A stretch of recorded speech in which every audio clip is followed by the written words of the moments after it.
Hi guys, welcome to Pakistani family reaction में। उम्मीद करता हूँ आप सब खैरियत से होंगे, जहाँ होंगे खुश होंगे, आबाद होंगे। मेरा नाम वजाहत है। मेरा नाम नदीम। तो यार वीडियो बहुत ही ज़्यादा इंटरेस्टिंग है। वीडियो का टाइटल है India development, India under Modi government, Narendra Modi.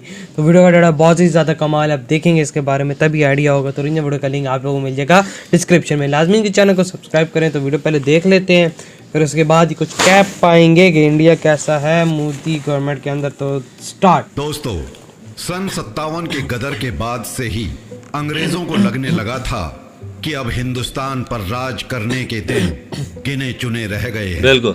फिर भी उन्हें यहाँ से जाने में 90 साल लग गए और आखिरकार 1947 में हमारा देश आजाद सही हो कहा, गया। बिल्कुल। अंग्रेजों ने भारत को आजाद जरूर किया, लेकिन जाते जाते भारतवासियों को गृह युद्ध में धकेलकर और अधिक खून बहाया और देश दो टुकड़ों में सही बंट कहा, गया। बिल्कुल। लेकिन दोस्तों, भारत सनातन है और इसकी हस्ती न कभी मिटी और न कभी मिटेगी। बिल्कुल, ये तो जिस है। देश के वासी अपनी जाति धर्म से उठकर अपने देश को प्यार करते हों, उस देश की हस्ती कभी मिट भी नहीं सकती। दोस्तों, क्या सही कोई बात। सोच सकता था कि आजादी के कुछ दशकों बाद ही भारतीय कंपनियां टॉप ब्रिटिश ब्रांड्स जैसे लैंड रोवर, जैगुआर, चाय का सबसे मशहूर ब्रांड टेटली को खरीद लेगी? ये तो है। किसने सोचा होगा कि एक भारतीय ब्रांड टाटा ब्रिटेन की सबसे बड़ी स्टील कंपनी कोरस को खरीद वाह लेगा? भाई। अंग्रेजों को उन्हीं की देश में कमाल रोजगार कर दिया देगी। यार। झटका तो लगा होगा, झटका लेकिन तो ऐसा लगा है कि सब हकीकत कुछ यही छीन ही है। लिए। आज भारतीय कंपनियां ब्रिटेन में सबसे ज्यादा रोजगार देती हैं। अच्छा। और वो भी अंग्रेजों को बिना गुलाम बनाए। अंदाजा लगाओ। अगर आज इंग्लैंड में भारतीय कंपनियां अंग्रेजों को नौकरी से निकाल दें, तो वहां बेरोजगारी की वजह से गृह युद्ध की स्थिति पैदा हो अच्छा। जाएगी। वैसे भी इस वर्ष यानी काफी ज्यादा 2019 में इंडियन भारत कंपनीज वहाँ पे। ब्रिटेन से बड़ी इकोनॉमी बनकर यूके में ना। 5वें स्थान पर आ जाएगा। आज तक पश्चिमी देशों और अन्य विकसित देशों ने भारत की कुछ ऐसी छवि पेश कर भारत का मजाक उड़ाया बिल्कुल, है। ये करते हैं। लेकिन उनसे कह दो कि भारत ने अब अपने यौवन काल में प्रवेश कर लिया है और अब इस युवा देश को आगे बढ़ने से दुनिया की कोई सही ताकत कहा। रोक नहीं सकती। ये खूबसूरत चाइना ने है, मस्ती की, ताकतवर उल्टा चाइना को है नुकसान हो और गया तो। इसका अगला उद्देश्य सुपर पावर का दर्जा हासिल कर विश्व गुरु बनने का है। भारत ने ये सब आजादी के कुछ दशकों बाद ही कर दिखाया बिल्कुल। है और ये भी दिखा दिया कि वो क्या करने के काबिल है। और ये सब कुछ एक पूर्ण निष्पक्ष व्यापारिक वातावरण में किया गया है, न कि उपनिवेशवाद, लूटपाट और कत्लेआम से, सही कहा। जैसा कि अंग्रेजों द्वारा किया गया था। ये बात बहुत भारत डीप कभी थी। किसी से बदला लेने या खुद को बड़ा साबित करने के उद्देश्य से काम नहीं करता। वो वही करता है जिसमें उसे महारत हासिल है और नई नई चीजें सीखकर उसका अनुसरण करता है। बिल्कुल।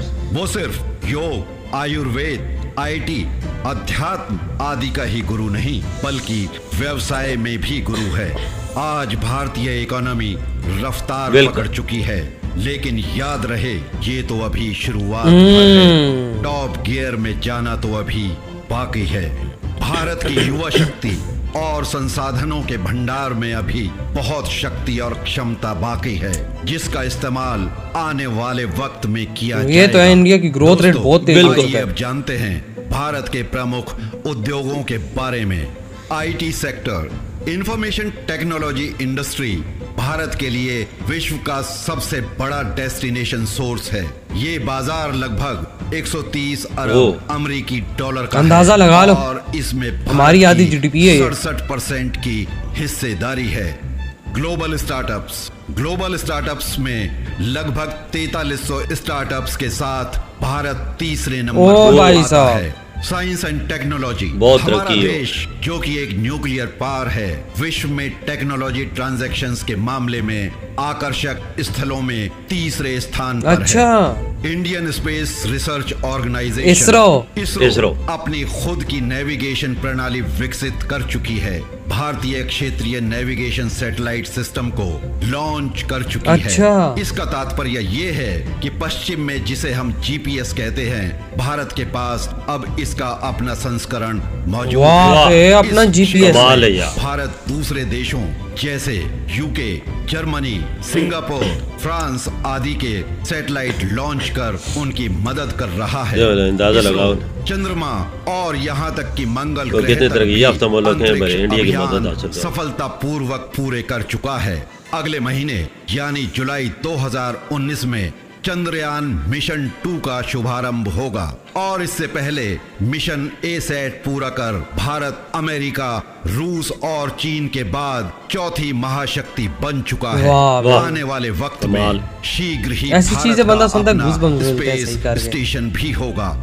फार्मास्यूटिकल्स सेक्टर, ओह, ये तो क्वांटिटी दुनिया का के तौर टॉप पर सेक्टर है देखें, इंडिया। पहले नंबर पे आ गया। फार्मास्यूटिकल्स मार्केट में विश्व में तीसरे स्थान पर है। भारत जेनेरिक मेडिसिन्स का विश्व में सबसे बड़ा उत्पादन करने वाला देश है। सबसे ज्यादा यही Gems पैदा and करता jewelry। है। भारत जेम्स एंड ज्वेलरी के क्षेत्र में विश्व के सबसे बड़े एक्सपोर्टर्स में से अच्छा। एक है। आप में से हीरे कितने जो लोग एक्सपोर्ट जानते करता है, हैं हीरे कि में। विश्व के 95% डायमंड्स की कटिंग, पॉलिशिंग और प्रोसेसिंग भारत में ही अंदाजा होती है। लगा लो। और ये काम 100% ही मोस्टली समझो। एक ही शहर में होता है जिसे हम सूरत के सूरत नाम से City। जानते the diamond city of India. Care sector Bharat medical tourism का एक बहुत बड़ा केंद्र बनता जा रहा है।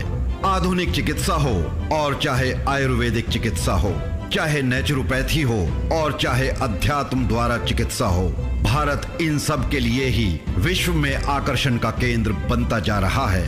भारत की आधुनिक चिकित्सा उच्च कोटि की है। यहाँ के डॉक्टर्स और हॉस्पिटल्स बेमिसाल होने के साथ साथ सस्ते भी बिल्कुल। हैं। ये भारत तो में है। सर्जरी की लागत अमेरिका या वेस्टर्न यूरोप में आने वाली लागत के 10वें हिस्से से भी कम है। सही बात। रियल एस्टेट सेक्टर भारत विश्व के नवीनतम शहरों का निर्माण कर रहा है, जिन्हें स्मार्ट सिटीज नाम दिया गया है। कई तो बन ये भी चुके 100 हैं। स्मार्ट हाँ ना। सिटीज के निर्माण की एक अत्यंत विशाल योजना है। आंध्रा में अमरावती सिटी, छत्तीसगढ़ में रायपुर स्मार्ट हाँ। सिटी, महाराष्ट्र में नवी मुंबई, हाँ, नवी गुजरात मुंबई। में धोलेरा और गिफ्ट सिटी, बिल्कुल। केरला में कोची स्मार्ट सिटी और अन्य जगहों पर कार्य तेजी से चल रहा है। भारत के नेशनल कैपिटल रीजन में ही 50 लाख से अधिक घरों का निर्माण हो रहा यार, है। आबादी भी बढ़ी है ना भारत में फिर। आज भी 69% लोग गांवों में रहते अच्छा। हैं, जो तेजी से शहरों का रुख जाहिर सी कर बात है, रहे सबको हैं। पैसा ऐसे कमाना है। में रोजगार बहुत से के क्षेत्र में शहरों आते हैं। ना, और ना। घरों की आवश्यकता होगी। इसलिए भविष्य के प्रवासन को देखते हुए भारत खुद को तैयार कर रहा है। गांवों से शहरों की ओर का पलायन बहुत बड़ी और कामयाबी वो मिल भी गई है अभी इस तक। पैमाने पर मानव इतिहास में शायद ही पहले किसी ने देखा होगा।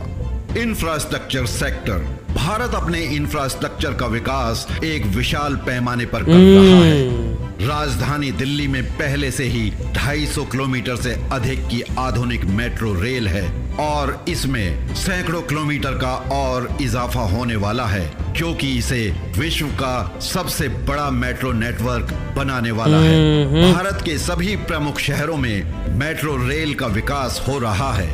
प्रमुख शहरों को मुकम्मल हो चुका है काफी। इंडिया में काफी चीजें ये यूज हो रही है ना। काम चल रहा है, जिसमें Mumbai Ahmedabad bullet train corridor पर तेजी से काम शुरू इधर हो फिर चुका स्टार्ट हो है गया ना, I think so, और काम। ये 15 अगस्त सन 2022 तक पूरा इस भी हो साल जाएगा। तक मुकम्मल हो इसके जाएगा। अलावा भारतमाला, शायद थोड़ा सा लेट हुआ, सागरमाला, पीछे बंद हुआ दिल्ली था। मुंबई इंडस्ट्रियल कॉरिडोर आदि मेगा प्रोजेक्ट्स पर भी तेजी से काम चल रहा है, जिनके पूरा होते ही भारत की जीडीपी में 2% तक की वृद्धि होने की ये भी बहुत बड़ी संभावना चीज है, 2% GDP के ऑटोमोबाइल अंदर। सेक्टर दुनिया के सभी दिग्गज ऑटोमोबाइल ब्रांड्स या तो भारत में मैन्युफैक्चरिंग कर हाँ, रहे हैं बिल्कुल। या लाइन में लगे हुए सही हैं। कहा। कहना गलत ना होगा कि भारत के अपने ऑटोमोबाइल ब्रांड्स भी इन अंतरराष्ट्रीय ब्रांड्स से ज्यादा पीछे नहीं सही सही कहा। बात। जैगुआर और लैंड रोवर प्रीमियम ब्रांड से लेकर सबसे सस्ती कार टाटा नैनो तक भारत में सभी कुछ है।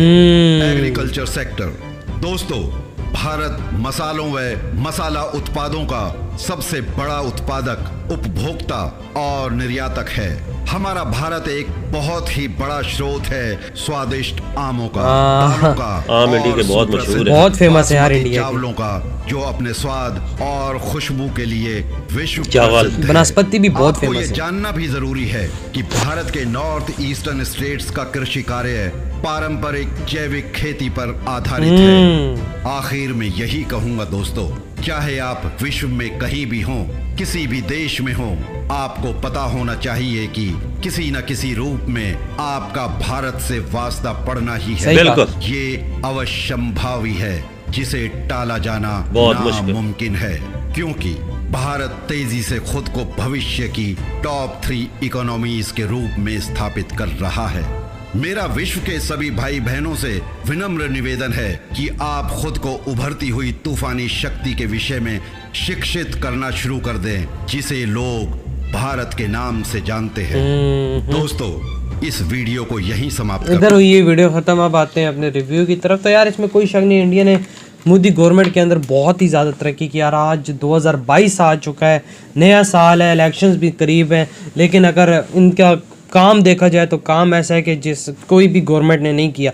कोरोना काल आया, उसके अंदर भी इन्होंने ऐसा कंट्रोल किया इस चीज़ को कि बंदा हैरान रहा। जाम जैसा कंट्री देखो डूब चुका है, बिल्कुल पाकिस्तान जैसा कंट्री डूब चुका है इस कोरोना काल के अंदर। ख़ास तौर पे ऐसे भी था, लेकिन इतना भी नहीं था, लेकिन जिस तरह कोरोना आया उसके अंदर हुआ है, और उसके बावजूद देखें इंडिया के अंदर क्या है, वो तेज़ी से तरक्की कर रहा है। देखो यार, बेरोज़गारी कहाँ नहीं बढ़ी, लेकिन इंडिया के अंदर भी हुई होगी, लेकिन ये चीज़ें इस तरह नहीं होगी जिधर इधर हुआ है। खाली अंदाजा ये लगाया ना 1947 के बाद इंडिया ने तरक्की कितनी की है यही और तो कितनी बात है। तवज्जो दी गई है। बिल्कुल, इतना अंदाजा है, इतनी तरक्की की है कि बंदा सोच भी नहीं सकता। इकॉनमी अगर इधर एक पाकिस्तान को सामने रखो और इंडिया के सामने रखो तो साफ फर्क जाहिर है। आप दोनों साथ ही आज़ाद हुए, और उल्टा बांग्लादेश हम मतलब हमसे 1971 में ही अलग हुआ है ना, तो वो देखो आज कहाँ पहुंचा हुआ है।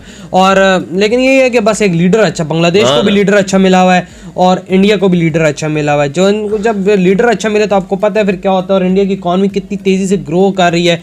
वो अगर आप लोग खबरें रोज़ सुनते हो या तो गूगल पे स्टैट्स देखते हो, आपको अच्छे से पता लग जाएगा कि क्या सीन चल रहे हैं वहाँ। बिल्कुल, वजह तो इंडिया की कितनी कंपनियां हैं जो वे देखें यूके में काम कर रही हैं और गोरे उसमें काम कर रहे हैं। अगर ये चाहें तो उनको निकाल दो तो बेरोजगारी की शरह देखो कितनी बढ़ जाएगी। गोरों ने ये सोचा भी नहीं होगा कि इंडिया के सरमायाकार ये हमसे कंपनियां ले लेंगे। सही कहा, और इन्होंने कभी नहीं सोचा था कि एक टाइम आएगा कि इंडिया हम पे राज करेगा, और इंडिया उन पे राज कर रहा है। बिल्कुल, अब देखो ना, टाटा कंपनी है, उसके जैगवार ली हुई है, रेंज रोवर ली हुई है। यहाँ पे जाहिर सी बात है रेंज रोवर की काफी गाड़ियां चलती। जैगवार मैंने नहीं देखी, लेकिन क्या पता हो तो 3 लोगों के इंग्लैंड की एक स्टील की कंपनी थी, बहुत बड़ी थी, जो स्टील बनाती थी, वो भी इंडिया ने ले ली। हाँ, वो भी इंडिया ने ले लिया, अंदाजा लगा लो। ये कोई सोच सकता था कि 1947 के बाद इंडिया इतनी तेजी से तरक्की करेगा कि ये सब कुछ हमसे ले लेगा। ये गोरों ने सोचा ही नहीं होगा। वही ना, और टाटा ने तो मैं कहता हूँ इंडिया का लोहा मनवाया पूरी दुनिया में, और पीएम मोदी ने भी मनवाया। जिस तरह पीएम मोदी ने तरक्की कराई है, जिस तरह इस दुनिया के अंदर पीएम मोदी ने अपने इन 6-7 सालों में इंडिया को इंट्रोड्यूस किया पूरी दुनिया के सामने, ये एक अलग लेवल की चीज है। दुनिया की बेहतरीन चीजें कंपनियां अपने मुल्क में खींच के ले आए मोदी जी। लाइन आधी तो लाइनों में लगी हुई है, कुछ यहाँ पे मैन्युफैक्चरिंग गाड़ियां कर रही हैं और चीजें मोबाइल्स कर रही हैं, और आधी तो लाइनों में लगी हुई है। अब आपका जिस तरह नंबर आएगा, बिल्कुल, कोई ऐसी कंपनियां जिन्हें दरखास्त दी है हम आके इधर ऑटोमोबाइल की सनत को और तरक्की देना चाहते हैं, जो अपनी कंपनियां लगाना चाहते हैं, कोई ऐसी कंपनियां भी हैं। सही कहा, बिल्कुल। तो यार आप लोग बताएं आपके क्या थॉट हैं इस मोदी गवर्नमेंट के अंदर। आप लोग अपने थॉट शेयर कर सकते हैं कमेंट सेक्शन के अंदर। इधर ही वीडियो खत्म करते हैं। अपना बहुत ज्यादा ख्याल रखना। तो बाय।